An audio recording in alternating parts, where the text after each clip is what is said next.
Saudações vestibulandos! Eu sou o professor Antônio Márcio e vou apresentar para vocês a carta 17, destinada ao rei Dom Afonso VI, escrito pelo padre Antônio Vieira. O padre Antônio Vieira é um dos escritores mais importantes da língua portuguesa, seja para Portugal, seja para o Brasil. Por exemplo, o professor Alfredo Bozzi diz que o padre Antônio Vieira é simplesmente um gênio. Já o poeta Fernando Pessoa diz que o padre Antônio Vieira é o imperador da língua portuguesa. Já o sempre bem-humorado Oswaldo de Andrade diz que foi o padre Antônio Vieira que ensinou a nós, os brasileiros, a lábia. Vejamos então um pouco dessa lábia e desse engenho do padre Antônio Vieira numa carta destinada ao então rei de Portugal, Dom Afonso VI. O padre Antônio Vieira nasceu no ano de 1608, em Lisboa, Portugal, e morreu em 1697, em Salvador, na Bahia, Brasil, tendo vivido, portanto, todas as décadas do século XVII, sendo, inclusive, uma das figuras mais importantes do século XVII. O padre Antônio Vieira, além de padre, foi pregador do rei Dom João IV, conselheiro do rei, foi embaixador de Portugal em várias missões diplomáticas, pregou em Roma, sendo respeitado como pregador, inclusive, na capital da fé católica, foi também confessor da rainha Catarina da Suécia, o que mostra, então, o quanto ele era um homem importante e considerado no período no qual viveu. Nascido, então, no início do século XVII, em 1608, porém, aos 6 anos de idade, o padre Antônio Vieira vem para o Brasil, para Salvador, a capital da colônia à época, estudando no Colégio Jesuítico de Salvador e desde cedo se destacando, sobretudo pela facilidade que ele tinha com a oratória. Ele era alguém que falava muito bem e logo após sendo ordenado padre, conseguiu uma fama muito grande, começou a se alastrar por toda a colônia, chegando inclusive já à metrópole, a Portugal, a sua fama de grande orador. Nos seus quase 90 anos de vida, o padre Vieira viveu tanto aqui no Brasil quanto na Europa, Portugal, Roma, Holanda. E no primeiro período em que esteve em Portugal, o padre Vieira era muito conhecido, muito famoso pelos seus sermões dados na Capela Real, né, em Portugal, na Igreja do Rosseto, na Igreja de São Roque, enfim. E a fama dele era tão grande que os sermões deles eram muito, muito concorridos, muito disputados. Por exemplo, os grandes senhores, os grandes nobres portugueses mandavam que seus escravos irem às igrejas, guardar o lugar para eles para assistirem os sermões do padre Antônio Vieira com dias de antecedência. Tamanha era a fama dele e o prestígio, porque era conselheiro pessoal do rei Dom João IV, sendo muitas das vezes ouvido pelo rei. O padre Antônio Vieira é muito conhecido pelos seus sermões, porém nós estudaremos aqui uma das cartas, das tantas cartas escrita pelo padre Antônio Vieira para o então rei de Portugal, Dom Afonso VI, filho de Dom João IV. Porém, nós vamos perceber que o mesmo talento da argumentação persuasiva que o padre Vieira empenhava nos seus sermões, ele vai usar também o mesmo talento, o mesmo engenho nessa carta. Vejamos alguns trechos dela. Uma das primeiras contextualizações que devem ser feitas é que, apesar de nominalmente a carta ser endereçada ao rei Dom Afonso VI, o destinatário real da carta seria a mãe dele, a rainha regente, a Dona Luísa de Gusmão, porque nessa época, 1657, o jovem Dom Afonso contava apenas 13 anos, então não era ele quem reinava efetivamente em Portugal, e sim a sua mãe. Ou, como diz o próprio padre Antônio Vieira, na carta, o Dom Afonso VI se tornara rei, então tenros anos. Após noticiar, então, na introdução da carta, a quantas andava a empresa de colonização e de catequização dos índios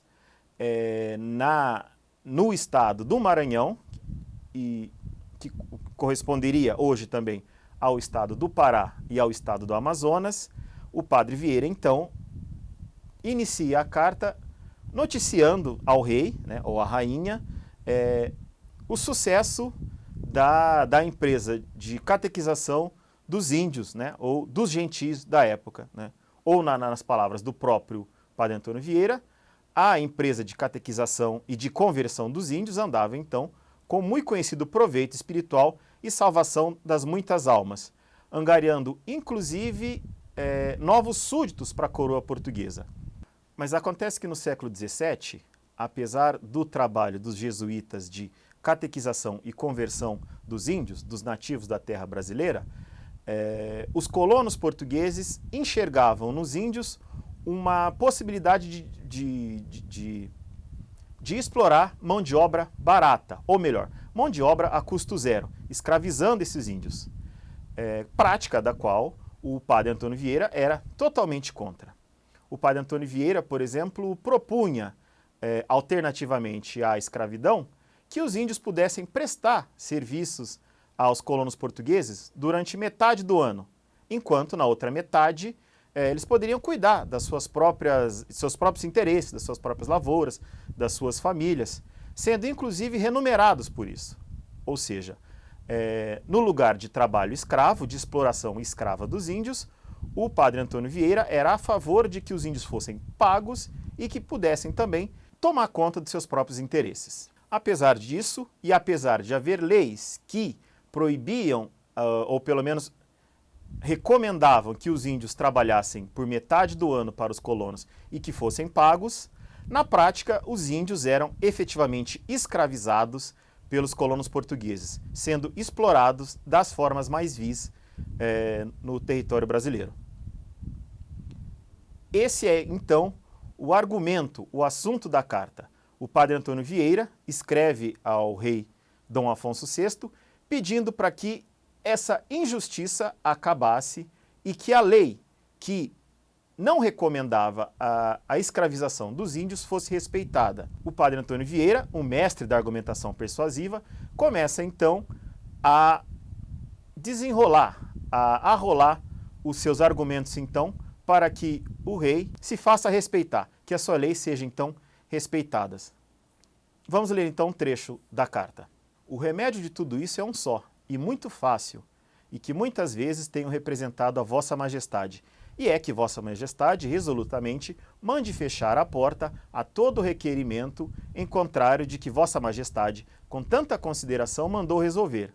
E quem o encontrar ou impedir, seja castigado com a demonstração que a matéria merece. Ou seja, para o padre Vieira, não bastava que a lei existisse. A lei precisava ser cumprida, ainda que a coroa portuguesa fechasse um olho em relação à exploração dos índios, o padre Vieira, de certa maneira, exigia que essa lei fosse respeitada. Continuando a argumentação então do padre Vieira, e digo, senhor, que além da firmeza da lei, é necessária a demonstração de castigo nos violadores dela. No trecho a seguir, o padre Vieira lança mão do argumento mais forte para convencer o rei a manter as leis e que essa lei fosse respeitada. Vamos lá? Senhor, os reis são vassalos de Deus, e se o rei não castiga os seus vassalos, castiga Deus os seus. A causa principal de não se perpetuarem as coroas nas mesmas nações e famílias é a injustiça, e entre todas as injustiças, nenhuma clamam tanto ao céu como as que tiram a liberdade aos que nascem livres. Nesse trecho, o padre Vieira lança mão não apenas de um argumento religioso para convencer a coroa portuguesa a manter as leis que protegiam os índios, mas também lançava mão de um dado histórico especialmente importante, especialmente sensível para a coroa portuguesa, que era a manutenção da coroa em terras portuguesas. Nesse sentido, o padre Vieira então lança mão de um exemplo que tão danoso foi ao reino e à coroa portuguesa. A perda do senhor rei Dom Sebastião em África e o cativeiro de 60 anos que seguiu a todo o reino, notaram os autores daquele tempo que foi o castigo dos cativeiros, que na costa da mesma África começaram a fazer nossos primeiros conquistadores, com tão pouca justiça como a que se lê nas mesmas histórias. Ou seja, o padre Vieira diz então, lançando mão de um exemplo histórico muito sensível aos portugueses de que as injustiças podem e costumam ser penalizadas pela justiça divina.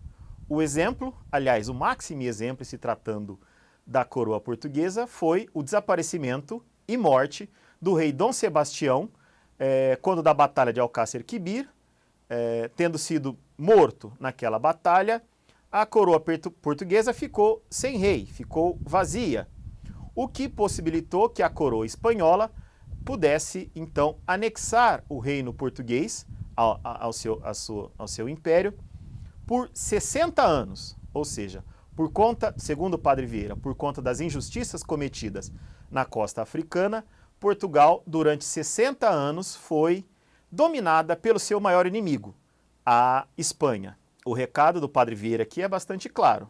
Ou se respeitam as leis, ou se respeita a justiça, ou a cólera divina pode novamente se abater de forma bastante grave sobre a coroa portuguesa. Coroa essa que acabara de ser reconquistada há pouquíssimo tempo atrás, na época da carta, há menos de 20 anos, porque foi somente com o Duque de Bragança, Dom João IV, após vencer a guerra contra os espanhóis, que Portugal voltou a ter, após 60 anos, um rei português e não um rei espanhol. Esse rei, Dom João IV, então, era o pai do rei Dom Afonso. As injustiças e as tiranias que têm executado nos naturais dessas terras excedem muitas que se fizeram na África. Em espaço de 40 anos, se mataram e se destruíram por esta costa e sertões mais de 2 milhões de índios e mais de 500 povoações como grandes cidades, e disto nunca se viu castigo. O castigo ainda não se viu, mas pode acontecer. E o padre Vieira lança a mão de mais um argumento, dizendo que já há um precedente de que, se a justiça não for feita aos índios, a coroa pode novamente pagar o preço. E ele toca no assunto especialmente sensível à família Bragança, né, nessa época, no século XVII, que é a sua sucessão. Proximamente, no ano de 1565, se cativaram no Rio das Amazonas 2.000 índios, entre os quais muito eram amigos e aliados dos portugueses e vassalos de Vossa Majestade, tudo contra a disposição da lei que veio naquele ano a este estado, e tudo mandado obrar pelos mesmos que tinham a maior obrigação de fazer observar a mesma lei. E também não trouxe castigo, e não só se requer diante de Vossa Majestade a impunidade destes delitos, senão a licença para os continuar. Dom Afonso não seria o rei de Portugal, porque ele não era o filho mais velho do Dom João IV. Ele era o terceiro na linha sucessória. Mas acontece que tanto o filho mais velho do Dom João IV, o Dom Teodósio, e a sua filha mais velha morreram muito jovens, sobrando então para o jovem Dom Afonso VI a coroa portuguesa apenas aos 13 anos de idade. E esse era um assunto aos quais a família Bragança era muito sensível, porque era necessário a manutenção do trono português. Porque após 60 anos de cativério, como diria o próprio Antônio Vieira, nas mãos dos inimigos, nas mãos dos espanhóis, era necessário que a coroa portuguesa permanecesse nas mãos de uma família real portuguesa, nas mãos da família real Bragança. E os próximos dois excertos da carta vão tratar disso, vão tratar desse assunto de que as injustiças podem custar para a coroa portuguesa, para a família real portuguesa, a coroa mais uma vez. Com grande dor e com grande receio de o renovar no ânimo de Vossa Majestade, digo que agora direi, mas quer Deus que eu diga. A el-rei Faraó, porque consentiu no seu reino o injusto cativeiro do povo hebreu, deu-lhe Deus grandes castigos, e um deles foi tirar-lhe os primogênitos. No ano de 1654, por informação dos procuradores deste estado, se passou uma lei com tantas larguezas na matéria do cativério dos índios, que depois, sendo Sua Majestade melhor informado, houve por bem mandá-la revogar. E advertiu-se que esse mesmo ano tirou Deus a Sua Majestade o primogênito dos filhos e a primogênita das filhas. Senhor, se alguém pedir ou aconselhar a Vossa Majestade maiores larguezas que as que hoje necessita a matéria, tenha o vossa majestade por inimigo da vida e da conservação da coroa de vossa majestade. E a argumentação do padre Vieira agora continua, dessa vez clamando para a justiça divina, que, segundo ele, não falha. Se o sangue de um inocente deu tais vozes a Deus, o que será o de tantos? E mais, Abel, Senhor, salvou-se e está no céu. E se uma alma que se salva pede vingança, tantos milhares e milhões de almas que pelas injustiças desde o Estado estão ardendo no inferno, tendo Portugal obrigação de justiça de as encaminhar para o céu. Só os que defendem essa justiça são perseguidos. Só os que salvam essas almas são afrontados. Só os que tomam à sua conta este grave serviço de Deus têm contra si todos os homens. Segundo o padre Vieira, então, a obra da colônia não podia prosperar sendo assentada acima da exploração e do sangue de tanta gente inocente, dos nativos da região. Então, seria necessário tanto para o sucesso da empresa colonial, quanto para a manutenção da coroa portuguesa na cabeça de um português, o respeito à lei, o respeito à liberdade dos índios. O padre Vieira, então, se mostra tão confiante na sua argumentação, na persuasão dos seus argumentos, que chega, inclusive, ao fim da carta, a condicionar quais seriam os despachos do rei, ditando, digamos assim, quais seriam as providências a ser tomada pelo rei de Portugal, Dom Afonso IV. Vamos a elas? Nas segundas vias dos despachos de Vossa Majestade, espero que Vossa Majestade haverá mandado deferir a tudo que representei nos navios do ano passado. E porque não sei o que poderá ter sucedido, resumo outra vez aqui tudo que de presente é necessário para observação, aumento e quietação desta cristandade, e que são principalmente as 4 coisas seguintes. Primeira, que na lei o regimento de Vossa Majestade sobre os índios e missões não se altere coisa alguma, o que a esse fim não se admita nem defira requerimento em contrário. Segunda, que os governadores e capitães mores que vierem a este estado sejam pessoas de consciência e, porque estas não costumam vir cá, que ao menos tragam entendido que muito deveras hão de ser os castigos, se em qualquer coisa quebrarem a dita lei e regimento. Terceira, que os prelados das religiões sejam tais que as façam guardar a seus religiosos, nem consintam que de público ou de secreto as contradigam, e se houver algum religioso desobediente, nesta parte, seja mandado para fora do Maranhão. Quarta, que Vossa Majestade manda vir maior número de religiosos da companhia, para que ajudem a levar adiante o que tem começado e os que cá estamos, porque é o meio único, posto que muito trabalhoso para os ditos religiosos, com que só se podem reduzir estas gentilidades. Eu vou contar o fim dessa história. O padre Vieira, por fim, conseguiu que a lei fosse mantida, que tanto a rainha regente quanto o rei mantivessem escrita a lei que protegia os índios. Porém, o padre Vieira incomodou tanto os colonos do Maranhão, do Pará e da região onde hoje se encontra o estado do Amazonas, que ele acabou sendo expulso pelos colonos portugueses, tendo que voltar mais uma vez para Portugal, com risco de perda de vida.